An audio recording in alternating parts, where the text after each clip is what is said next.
is the circuits in between different brain departments. See, half of your brain is gray matter, the other half of your brain is white matter. Gray matter is like the offices in the office building. White matter, it connects up everything else. It's the inter-office communications. And where you have problems in autism, the big, long cables that go, clear across the building, that's where the problems are at. Word-based tasks tend to be processed in visual areas of the brain, and the frontal cortex is used less. And that's one of the reasons why you get problems with the social. You see, when you hear a word, see a word, speak a word, or you think about a word, see how different parts of the brain turn on? Well, in autism, there's problems with long-distance inter-office communications. And you might have more local connections, but fewer long-distance ones. Kind of imagine the brain as this big office building. And up at the top of the building, I've got the president's office. That's the frontal cortex.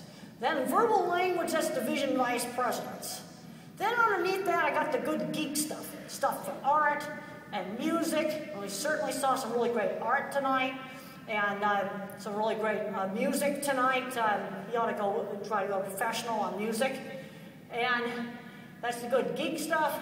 Then you got the emotion center down there near the basement to stir things up. But then there's a lot of trouble on the incoming data lines. In other words, a lot of information that's not even getting in there right because the sensory system's all scrambled up.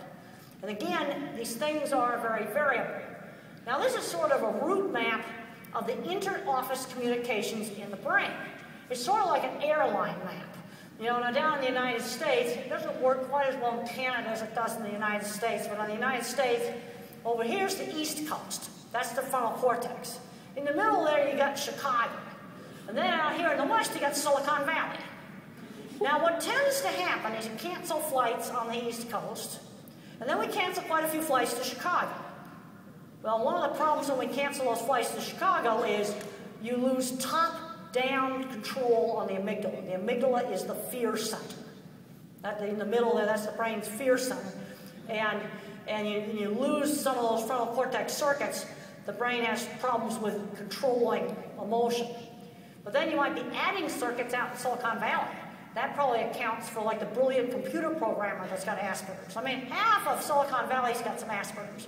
But again, it's real variable. Very, very variable. But that is the general pattern of it. Yeah, exactly. Now, there's other evidence that verbal language covers up things like visual thinking. This is a picture that a patient that has frontal temporal lobe dementia did.